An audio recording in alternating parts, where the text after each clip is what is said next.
داستان‌های برگرفته‌اش از کتاب مقدس.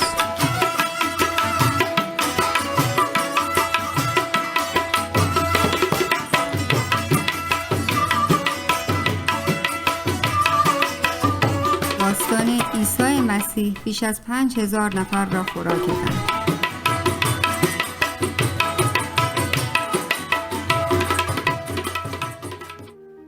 عیسی وتی رسولانه و بشارت و تعلیم دادنه به باز این روستای تا دیم داد.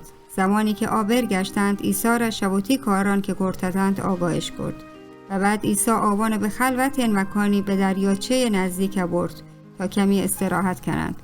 بنابراین آوان گردن به کشتی تا داخل بودند و به رودخانه طرف شدند. مردم دیستش که عیسی و آی شاگرد و کشتی شادن روند آوان به دریای کنک شروع به جسته نکردند تا به آ طرف رودخانه و رسند و زمانی که عیسی و آی شاگرد هم به آ رسند باز این مردم براد منتظرت و شاوان استقبالش کرد.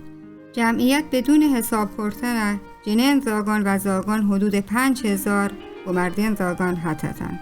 عیسی مسیح دلی باز پریشان شد چون مانند پسانی وطن که شوانگش نداشت. از شروع کرد به راوان تعلیم داد و آوان هم شفا داد. نزدیک به رویچه نشتنه شاگردن عیسی نزده یاتند و گوشتش ای استاد به مردمم گوشت به اطراف دهان روند و پاوت خوراک تهیه کنند چون بری دوری انجاها چیزی پوارته نبودیه نبید. اما عیسی به وتی شاگردن گوشت شما جن بریشان خوراک دید. آوان جواب داد چون نتوانند بری جمعیت غذا دیند اما فقط 5 نان و 2 ماهی دارند. عیسی به وتی شاگردان گوشت که به مردم گوشتید که به زمین سراب نندند و طولی نکشید که مردم در 50 نفری و 100 نفری گروه ها به سبزگنی سرا نشتند.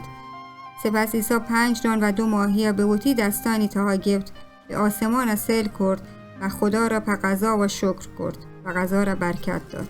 سپس عیسی نان و ماهیان تکه تکه کرد آوان به وتی شاگردان داد تا مردم بینا تقسیم کنند. شاگردان آنکه به مردم غذایش داد تا وارتش و سیر بودند و باز این مقداری غذا باقی ماند.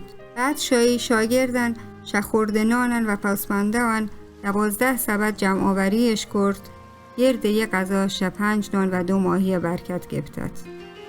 داستانی برگرفته از کتاب مقدس انجیل متی فصل 14 آیات 13 تا 21، انجیل مرقس فصل 6 آیات 31 تا 44، انجیل لوقا فصل 9 آیات 10 تا 17، انجیل یوحنا فصل 6 آیات 5 تا 15.